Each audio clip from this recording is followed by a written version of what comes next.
Lynn, 874, 1017, and 1018 still are not up on the website. Okay. Just in case any of you have noticed, the link on the website for some of the bills being heard this morning is busted. I reached out to legislative IT, and they are working on it. And I told them you're meeting at 10 on these bills. I will follow up, but they're trying to get them all to work. So you can see the public testimony. So we have 4 of them are working and 3 of them are not. Okay. Cheryl, can you tell me which ones aren't working again? Are not? Yes. 874. Yep. 1017 and 1018.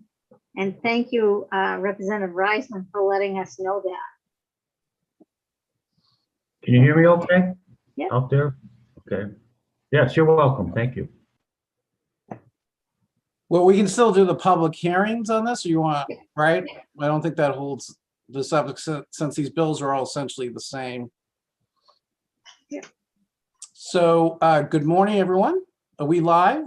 We are. Okay, good morning, everyone. The State and Local Government Committee. It is Monday, 10 a.m. We're holding a public hearing on several bills having to do with the popular election of constitutional officers. Let's first, we have a quorum here. Good morning. Welcome to the Joint Standing Committee on State and Local Government. The committee is assembled electronically today for the purposes of inviting public comment on legislation. Before we get started, I want to share some information related to the fact that this meeting is being conducted using an electronic format. The meeting is being live streamed on the committee's YouTube channel. That means that anyone who is a participant in the meeting via Zoom can be seen and also heard if their microphone is unmuted. People on the Zoom meeting waiting to testify cannot be seen or heard until they are called upon to speak. This meeting will be recorded and available to view on the committee's YouTube channel soon after the meeting is concluded. In a moment, I will have the committee members introduce themselves. Before I do, I will ask committee members to keep their mics muted until I call on you. If your name on your Zoom square is not the name you use to register or to testify, it may be a bit of a challenge for us to identify you. So please make sure that that is consistent. Now let's go around and introduce ourselves. And I'm going to start with Representative Lynn Copeland. Good morning, Representative. Good morning. Thank you, Mr. Chair. My name is Lynn Copeland, and I proudly represent House District 14, Downtown and Coastal Saco. Thank you. Thank you. Representative Randall Greenwood. Good morning. Thank you, Mr. Chair. My name is Randy Greenwood, House District 82, the towns of Litchfield, Monmouth, and my hometown of Wales, in both Androscoggin and Kennebec counties. Great. Senator Kim Rosen. Thank you, Mr. Chair. I'm Kimberly Rosen, Senate District 8. My district goes from Castine through the city of Brewer up to Lincoln, and I live in Bucksport. Thank you. Representative William Toole. Good morning. I'm Representative Will Toole. I represent the Machias area, plus Lubec and Eastport, and Route 9 was crystal clear yesterday afternoon. Representative Mark Bryant. Thank you, Senator. I'm Representative Mark Bryant. I represent House District 24, part of the town of Wyndham. Welcome. Good morning. Representative Francis Head. Good morning and thank you. And my name is Francis Head. I live in Bethel. I represent District 117, which comes from the Canadian border down to Lovell. And then I go as far east as Greenwood. And thank you very much. Thank you. Representative Walter Reisman. Thank you, Mr. Chairman. My name is Walter Reisman. I represent District 69, which is Bridgeton, Harrison, and Denmark. Thank you. Great. Representative Kathy Downs. Good morning, and thank you, Mr. Chair. My name is Kathy Downs. I represent District 130, which is Bucksport and Orrington. Thank you. Thank you. Senator Ned Claxton. Thank you, Mr. Chair. My name is Ned Claxton. I represent Senate District 20, which is Auburn, where I live, Minot, Mechanic Falls, Poland, and New Gloucester. Representative Sean Paulus. Thank you, Mr. Chair. I'm Sean Paulus. I represent House District 52, which is all the city of Bath. Great, great. Representative Donna Dorr, good morning. Good morning, Senator. I'm Representative Donna Dorr. I represent a portion of Augusta. Great. And my name is Joe Baldacci. I represent District 9 State Senator, which is the city of Bangor and the town of Herman. City of Bangor, which is the birthplace of Paul Bunyan.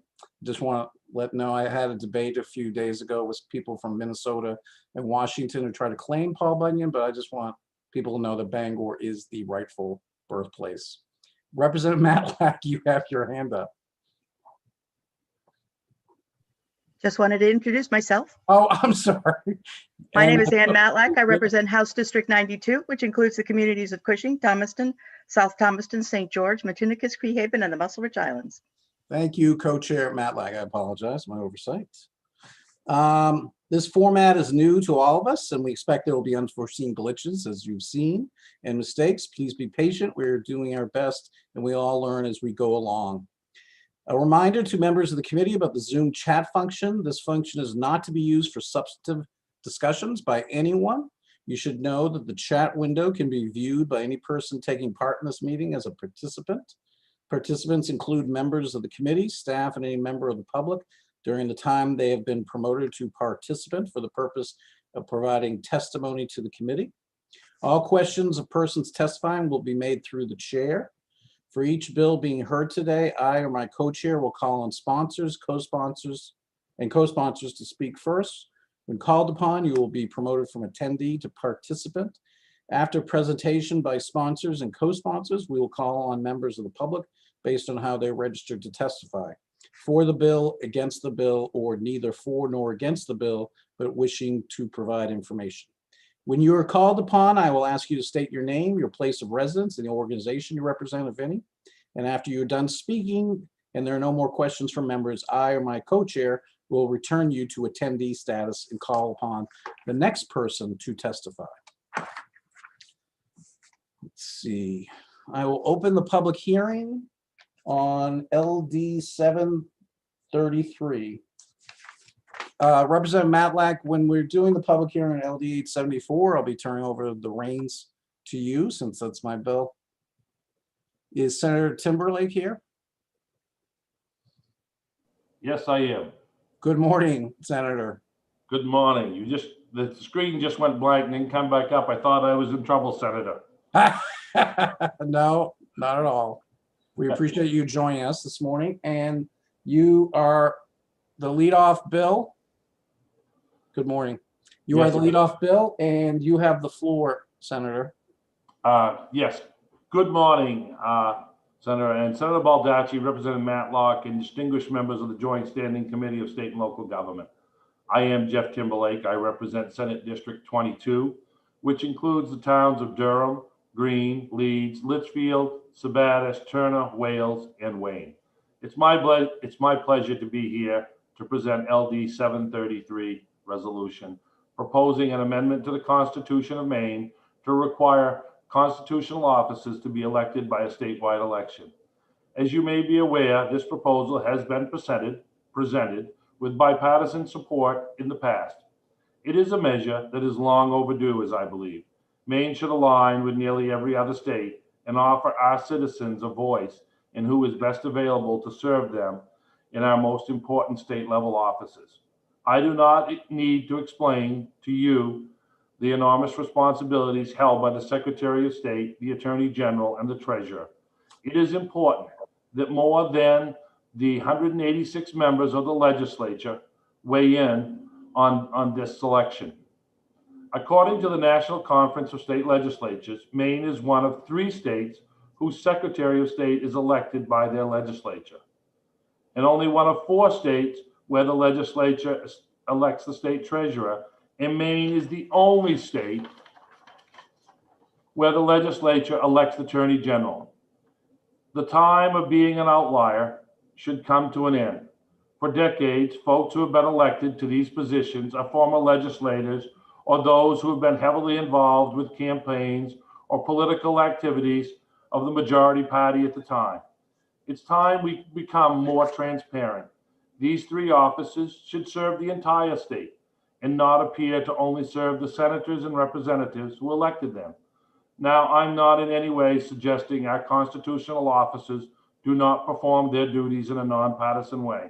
However, it could appear to our constituents from the outside looking in that party favors do exist. I know the committee will be hearing similar bills today. It's my hope that you'll be able to find some common ground and favorably report out a bill that will allow Maine citizens to have a voice in the decision on how constitutional officers are elected. I thank you for your time and consideration and willing to answer any questions. Thank you. Thank you, Senator Timberlake. Are there any questions for Senator Timberlake?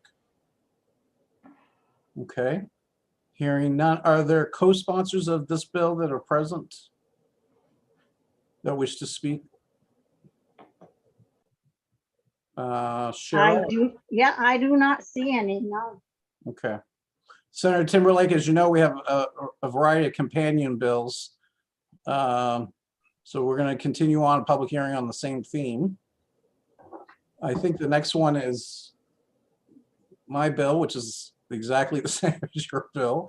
Well, we're in agreement then. Oh, we are definitely in agreement. Don't worry. And I've held this position for a long time, irrespective of party. But I'm turning over the reins to Chair Matlack to do the public hearing on my bill. Yeah, I think we're in agreement. I think I'm co-sponsoring another bill of yours. Thank you, sir. On nursing homes. Yes. We'll now hear from Senator Baldacci on his bill, which is LD 874. Sir, it's your turn. Thank you. Thank you, Chair Matlack and distinguished members of the State and Local Government Committee. When Maine became a state in 1820, we adopted a decidedly Jeffersonian constitution that limited executive power and enlarged the legislative sphere. It was in those days that the legislature also elected our United States senators.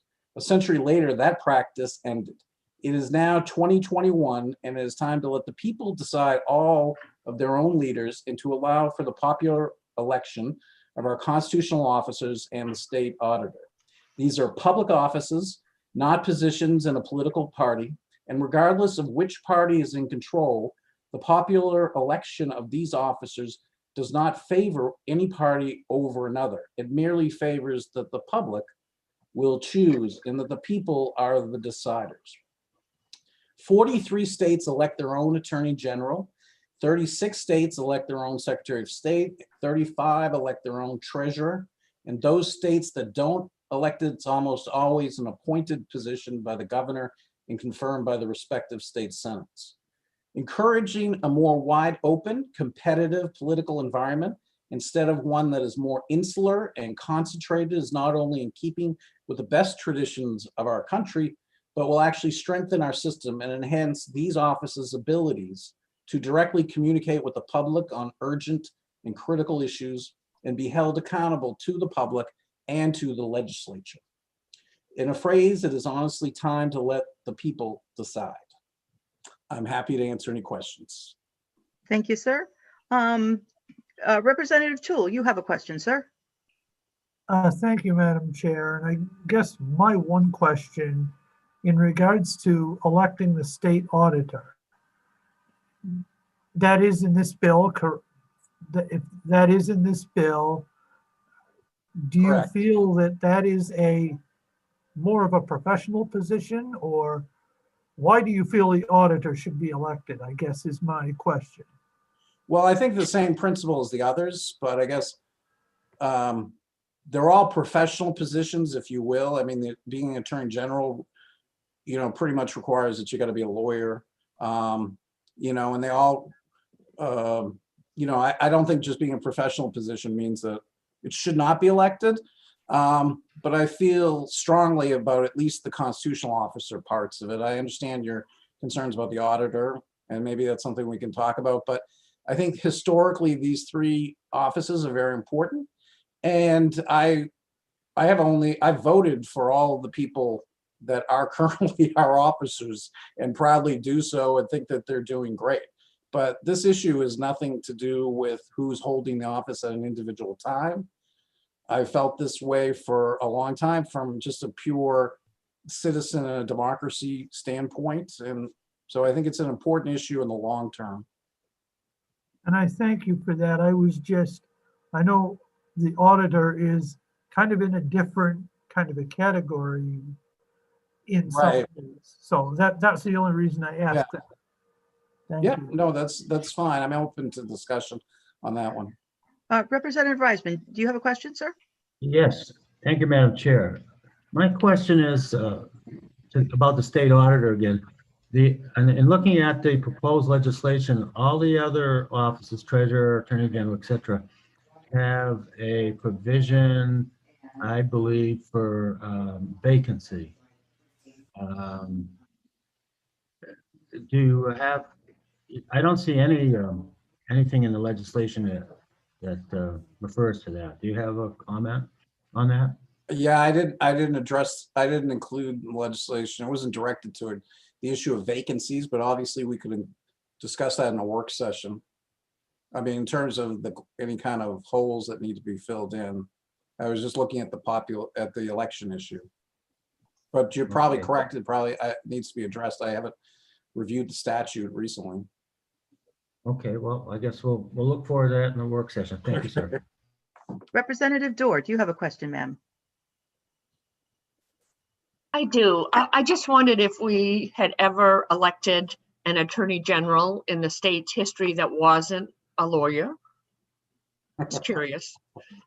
We probably have. We'd have to go back through we'd have to bring Kate McBrien back, or O'Brien, and consult with her. There are certain circumstances when a non-lawyer has been elected a county probate judge, I'm sure, but I don't know about attorney general. Thank you. Yeah. Do we have any further questions for Senator Baldacci? And Cheryl, do we have anybody scheduled to speak on behalf of this bill? Yes, Representative Falkingham. Wonderful. Welcome, Representative Falkingham. Do you have some comments on this bill, sir? You're speaking in favor of it? Yes. Thank you, sir. It's your turn to speak.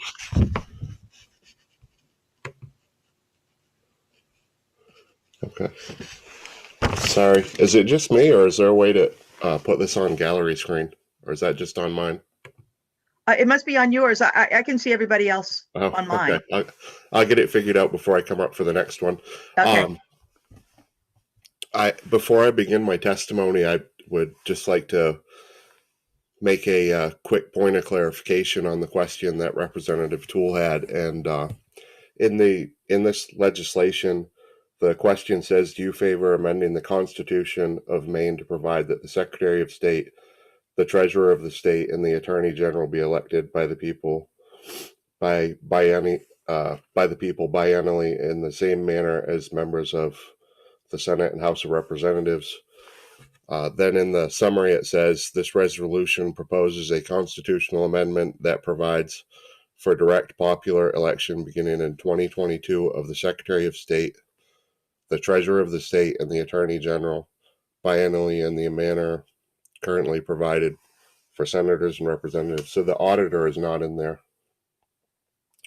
Just wanted to. So the auditor is not in 874. No, the auditor isn't in this bill. Thank you. Thank you, Representative. Yep.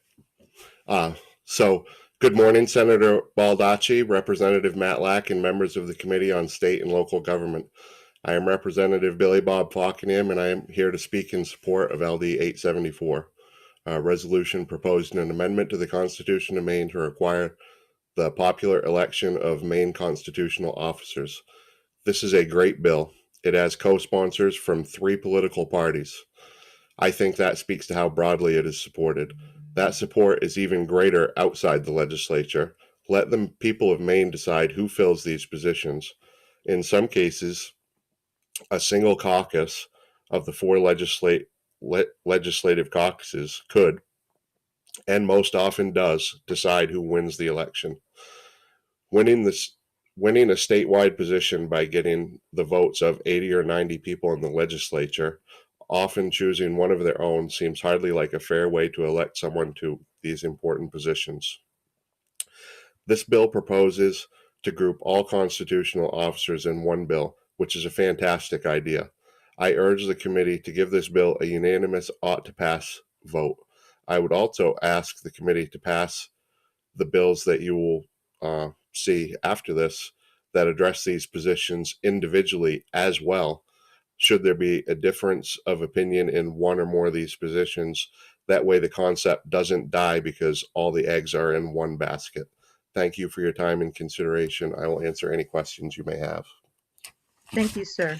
Do we have any questions for Representative Folkingham? There being none, thank you for joining our committee this morning, sir.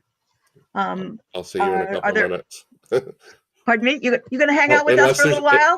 Unless there's any questions, I'll see you in a couple minutes. Okay. Cheryl, do we have anybody else on this bill? Oh, excuse me. You need to unmute. We do not. Okay, thank you very much. There being no further comment on this bill, I'll declare this public hearing closed. And we'll move on to the next public hearing, and Senator Baldacci. Thank you, Representative Matlack. I will open the public hearing on LD 1017, an act to let the citizens of the state choose the state auditor, introduced by Representative Andrews.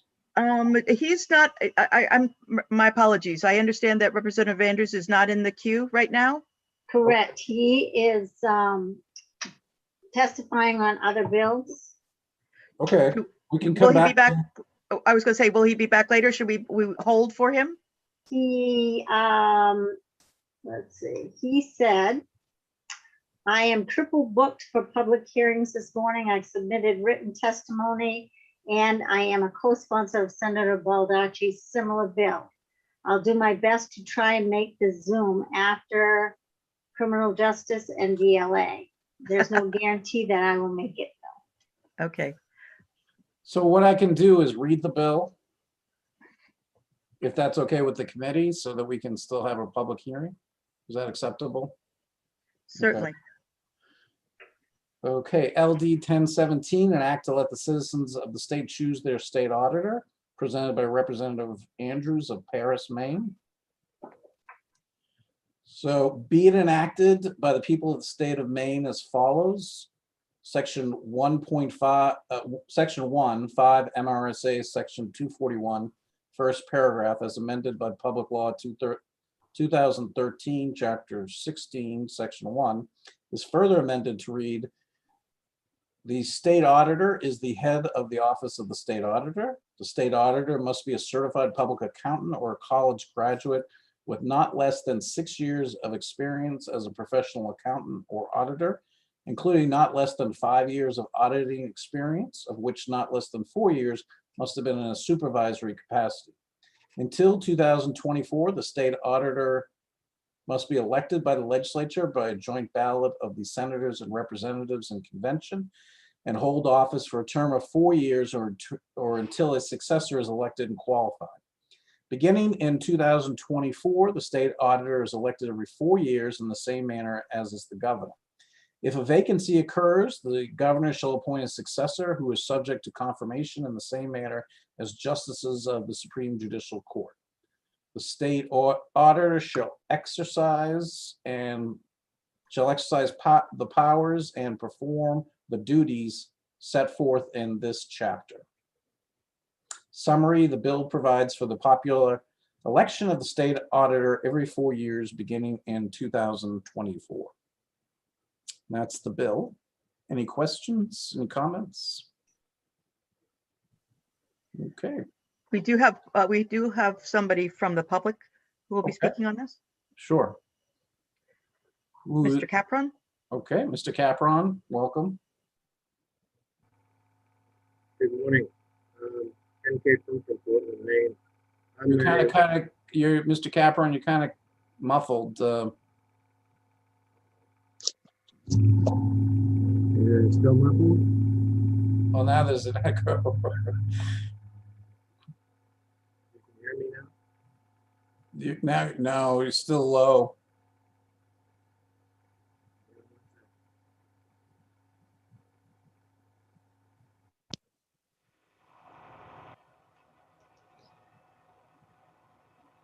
Can you hear us? That might be, is that better? Oh, that's much better. Yeah. Too many choices on computers. Thank you, sir. Go right ahead.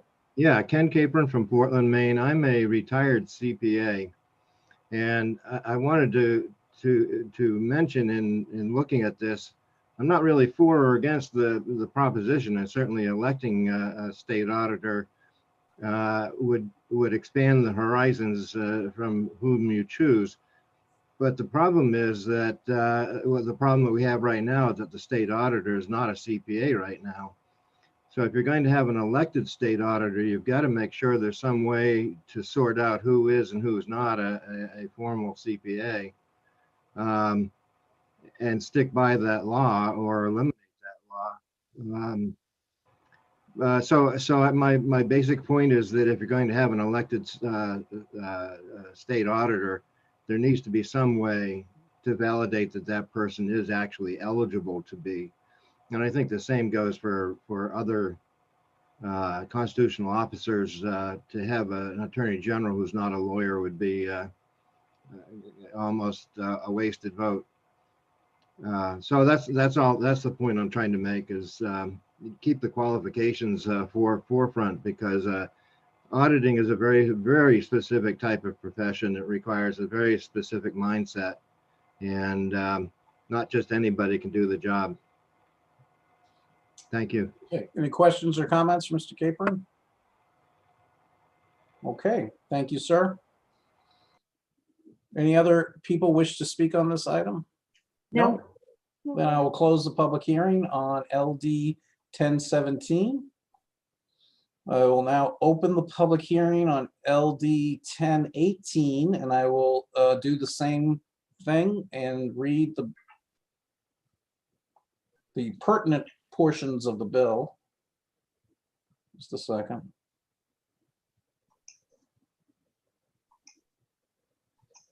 Resolution proposing an amendment to the Constitution of Maine to allow the citizens to elect the Secretary of State, Treasurer of State, and Attorney General. Constitutional amendment, resolved 2/3 of each branch of the legislature concurring that the following amendment to the Constitution of Maine be proposed.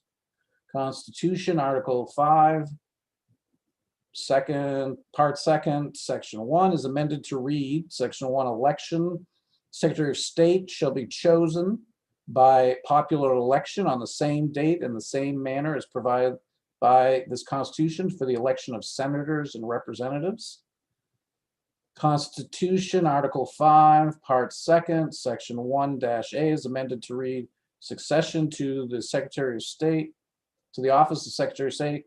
If a vacancy occurs in the office of the Secretary of State, the first Deputy Secretary of State shall act as the Secretary of State until a Secretary of State is elected by popular election. A vacancy in the office of the Secretary of State may be filled by a new election.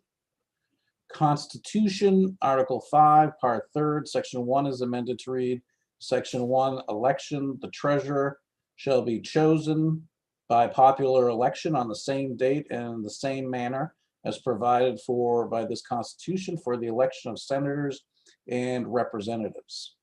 Constitution, Article 5, Part 3, Section 1-A is amended to read, Section 1A, succession to the office of treasurer.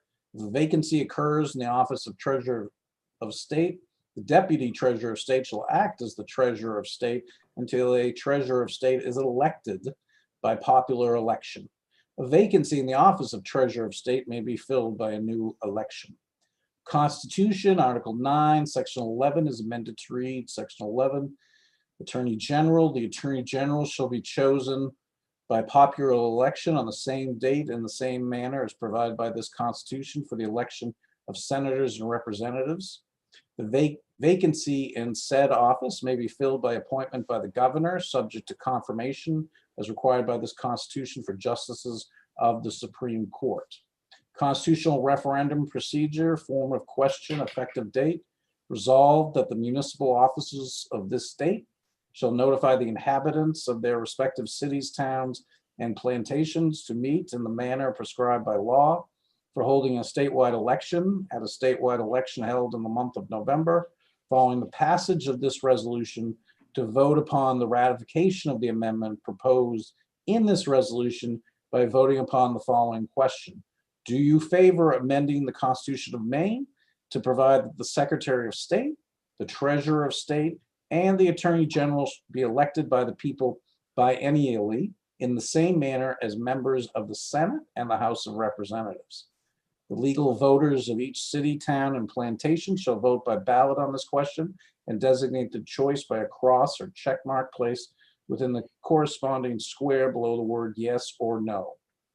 The ballots must be received, sorted, counted, and declared in open ward, town, and plantation meetings, and returns made to the Secretary of State in the same manner as votes for members of the legislature.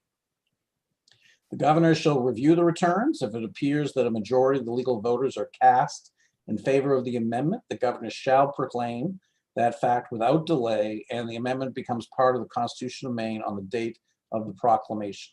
Secretary of State shall prepare ballots. Resolved that the Secretary of State shall prepare and furnish to each city, town, and plantation all ballots, returns, and copies of this resolution necessary to carry out the purposes of this referendum.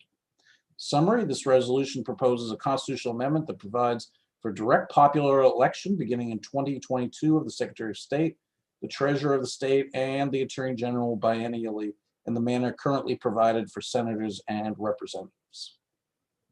Okay. Any questions? Any comments? Anybody here to speak for the bill? Yes. Okay, Richard Cosho. Correct. Mr. Cosho? Mr. Cosho, are you there? Yes, I am here. Oh, there you are. Okay. I am trying to keep track of 3 different Zoom meetings, so I'm sorry I'm not totally up to speed as quickly as I should be. That's all right. The LD 1061. No, this is, I just read LD 1018. Oh, I'm very sorry. No, that's all right. So we're sorry for the confusion. I am Richard Cachot. I am from Bridgeton, Maine, and I appreciate the honorable members of the State and Local Government Committee. I would like to speak in favor of the resolution proposing an amendment to the Constitution of Maine to allow the citizens of the state to elect the Secretary of State, Treasurer, and Attorney General. I have submitted my testimony in regard to this bill online. Now, I would not lightly suggest a change to the Constitution of Maine,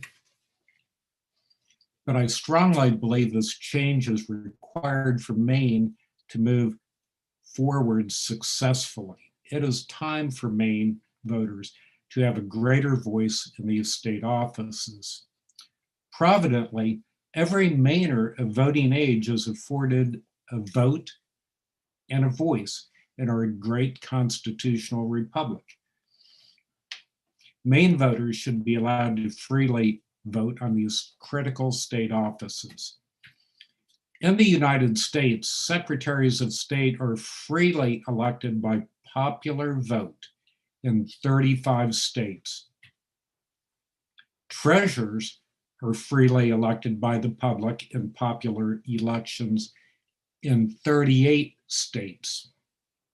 And attorney generals are freely elected by the public in popular elections in 43 states.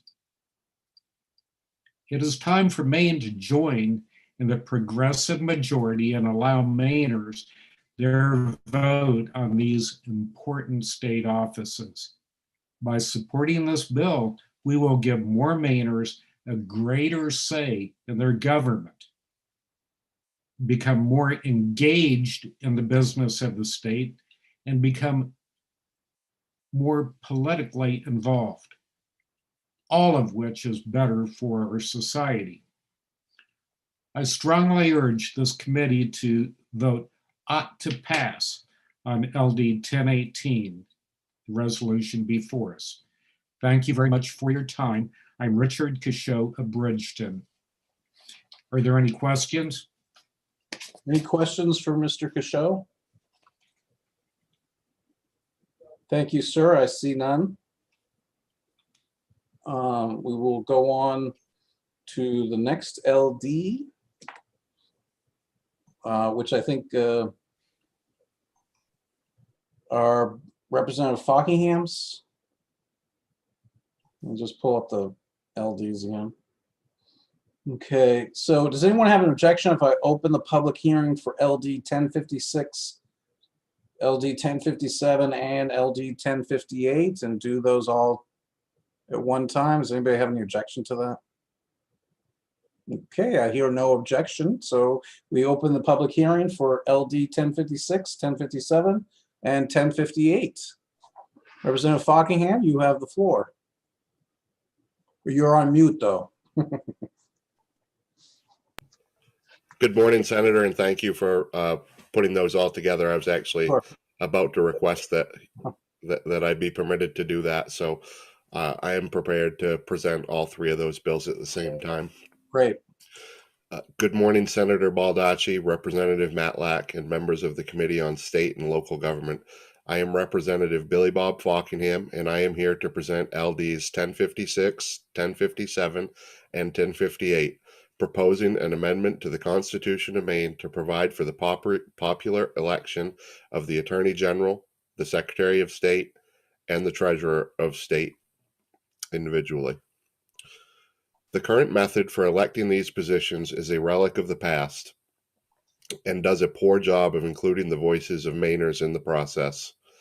I would venture a large majority of Mainers probably don't even know how they are chosen. Many people assume they are appointed by the chief executive, as is the case in these positions at the federal level. Even that method would de facto give the people some influence over who held these positions. But here in Maine, it is the legislature that elects these positions. Therefore, almost every person who gets elected as a constitutional officer is a current or former member of the legislature. This is a process that excludes thousands of well-qualified citizens from ever having a chance to hold these positions. Furthermore, not only is it bad enough that the people of Maine are excluded, but the minority party in the legislature is also excluded. The votes are held in the respective caucuses, and whoever is the chosen in the caucus of the majority is the winner.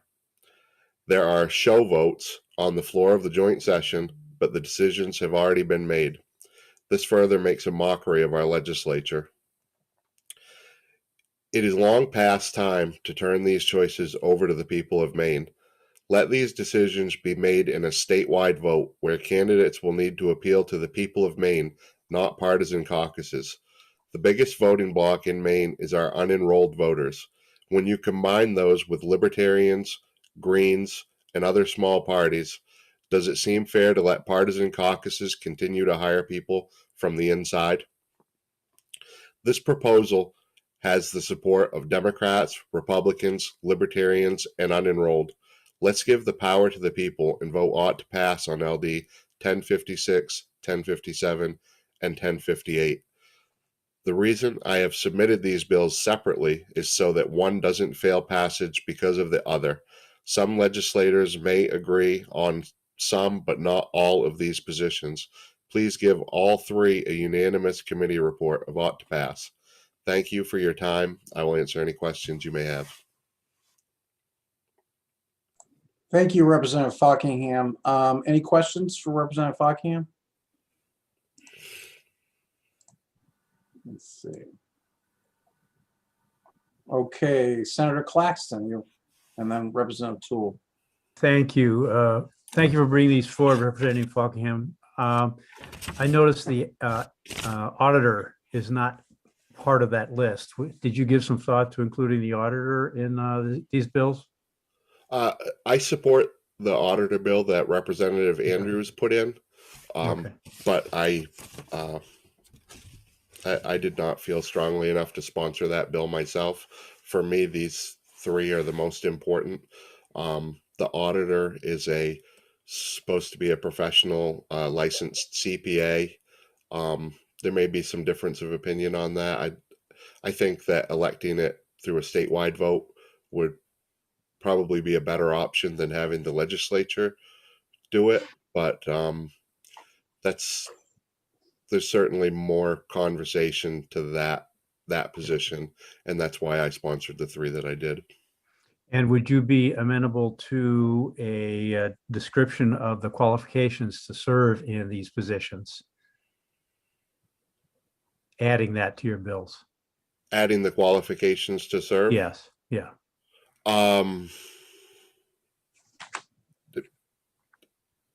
You know, whatever the Constitution already says about that, for me, it's not a matter of that. That's not really the matter of what I'm going after here. For me, it's more who chooses the positions, not the qualifications. It's more about the hiring process than the qualifications. Thank you, sir. Okay, Representative Tool. Oh, thank you, Mr. Chairman. So Representative Falkingham, you were a freshman not too long ago. Could you reflect on your first day in office having to elect these officers without really knowing much about what was going on? Yeah, good question, Will. And I think everybody that served in the legislature has experienced that. You come in, you're ready to get sworn in. You've only been elected a few weeks ago. Most of the time, you don't know what's going on. And then on your very first day, you're asked to do one of the most important things you'll be asked to do in your whole time serving in the legislature. And fact of the matter is, many times these decisions have already been made before you even get there. So it really, in my opinion, makes a mockery of the legislature to do something like that on your first day in office when a lot of people just aren't ready for it, and those decisions have been made before people even get there. Okay, any other questions or comments? Is there any information that we would like our analysts or others to gather for our work session on this? Representative Toole? Yeah, all right, so I was curious to see with the Secretary of State, I was curious to see if we could have them come for the work session, or at least have Julie Flynn come to explain how this would work on the technical end of things. Because I do think we need to have a general idea of the cost, and the cost versus doing all 3 in one bill or doing each bill separately. Would we have to have 3 separate questions? Those sort of things. And I think those technical questions need to be answered. I'd like to respond to that question. Hold on, Representative Foggingham. I'll call on you in just a second. Representative Reisman, you had your hand up. Well, I'm just trying to get a clarification. I might have missed it, but where is the work session going to be for these hearings? You know? Lynn, I don't know if we have that date yet. Okay. Senator Baldacci, that is still being discussed. It was discussed this morning, and once I brief you, I should have information for the committee on the date. Representative Foggingham, go ahead. Representative Toole just brought up a good question about the cost, and that there's going to be a fiscal note with any of these, as there always is.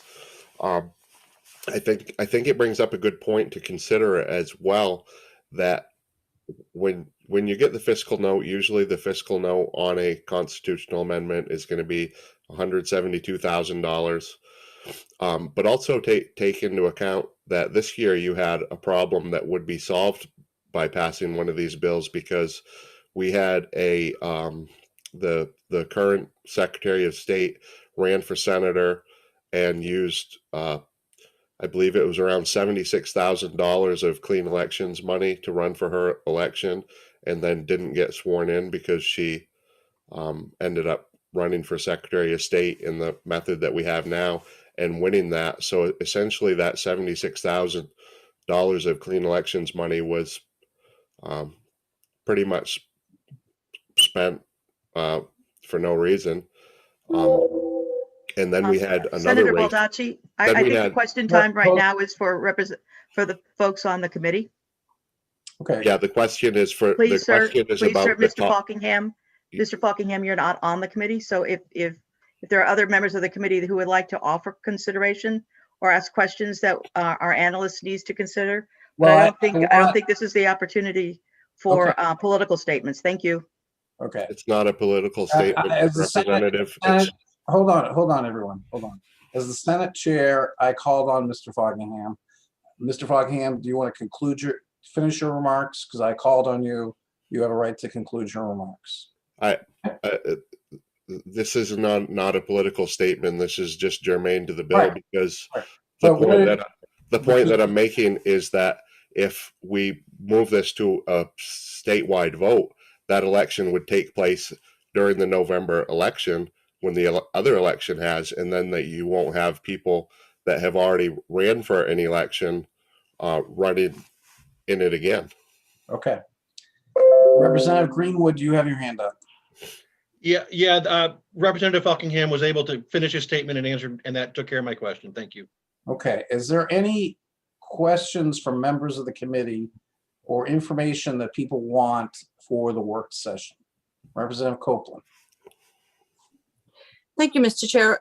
I'd be interested to know if that same scenario is possible to play out if there was an open general election, and if somebody was running for once, the Senate seat and running for the Secretary of State seat, because that's essentially kind of what happened here.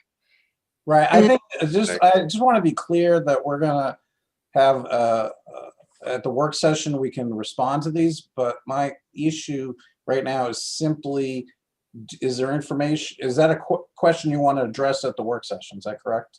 Okay. That is information. Okay. I think that takes away from what we need to do here, which is the public hearing part of it. So, are there other members of the committee that have Representative Reisman? Thank you, Mr. Chair. It's not a question, it's just a request of our legal analyst is to put a chart together showing the different ways that all these bills might differ. I noticed, for example, in one case, the word may be elected, and I'd like to know that we have a consistent look across the board how all these bills are handling elections. That's just an example. Yeah, that's fine. I would note that there is a fiscal note on LD 874 anyway, but any other questions or comments? Representative Dorr?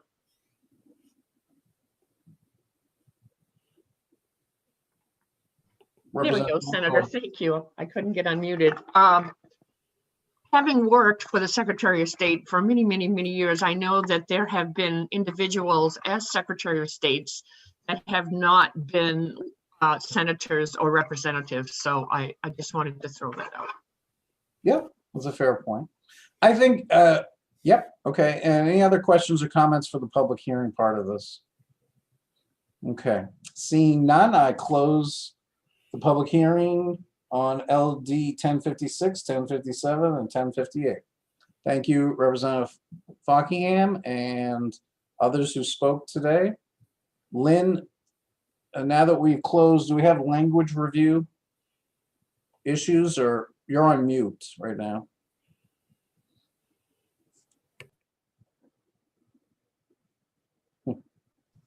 Of course I am. And I was trying to multitask behind the scenes. So we do have one bill that I provided the language review for LD 564 last week. And do you want to share screen on this? yeah, that's what I was trying to do behind the scenes, because of course I don't have it right at the tip of my fingers.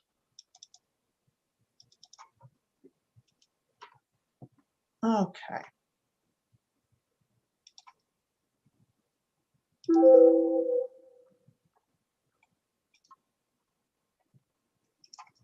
So you'll recall that this bill was regarding the eliminating one annual report, and the committee voted to turn this into a resolve to direct the state librarian and state archivist to study the agency reports.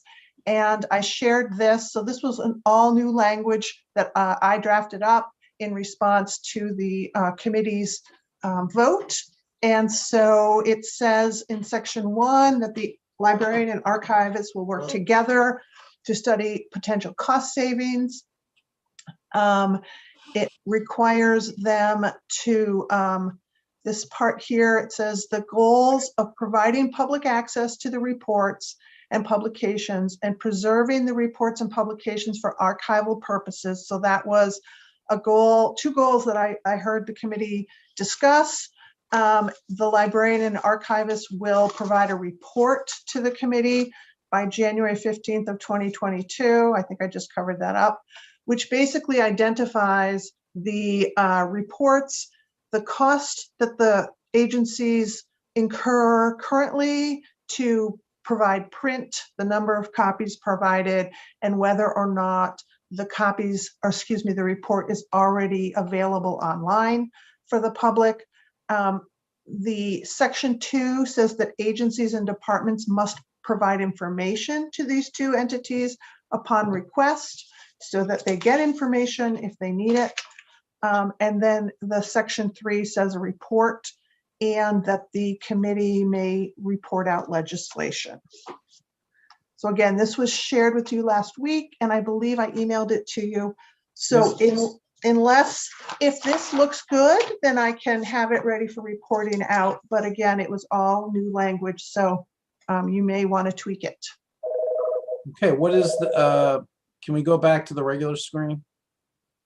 Yes. Thank you. So what is, there questions or comments by members of the committee as to what they'd like to do? We all set, we already voted to do this, correct? So this is just to approve the language. That's correct. Okay. Are there any questions or comments? Is everybody satisfied with the language, or do they want more time to look at it, or what? Okay, can we have a just show of hands? Everybody's okay with the language? Okay, so I think you have direction. Representative Copeland, you have, let's see, that was just a hand in support, correct? Okay. Okay, so we have that matter was done. Lynn, what is anything else that you need to have us review today? I do not have anything else for you all to review today. I have one, there's only one amendment that is still being worked on, and that's the county bonding bill 434. And you have a confirmation hearing at 10 on Wednesday, and then public hearings. And I guess I should say that there may be meetings on Fridays for the committee to get more work done, but that hasn't been, but I just wanted to put that out on people's minds in case it is happening sooner rather than later.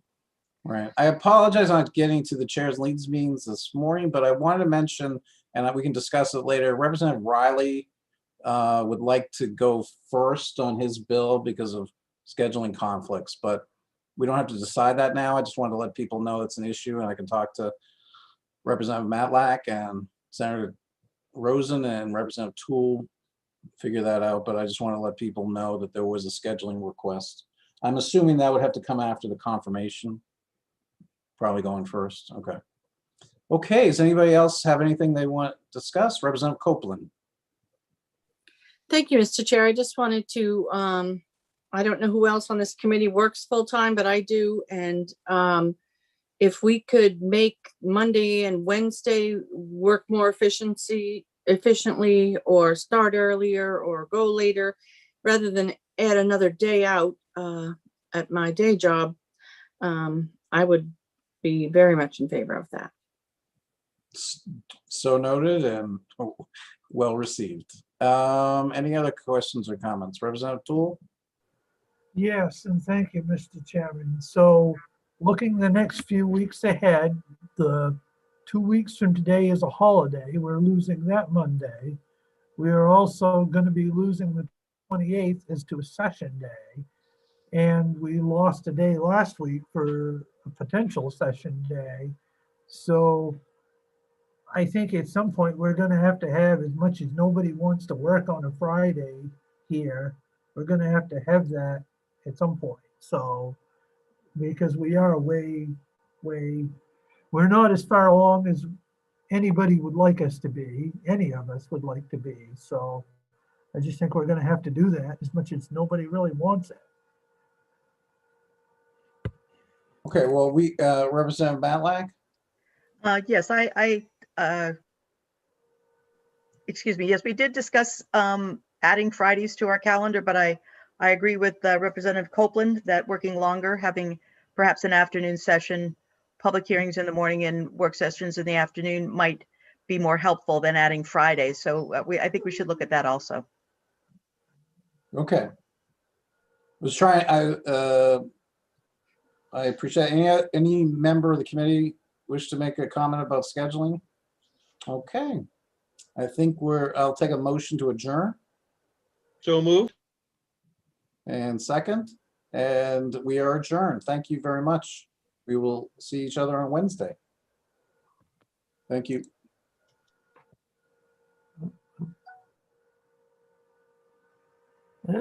Is Lynn still there? No, she jumped off. Okay, I'll email her. Thank you. Yeah.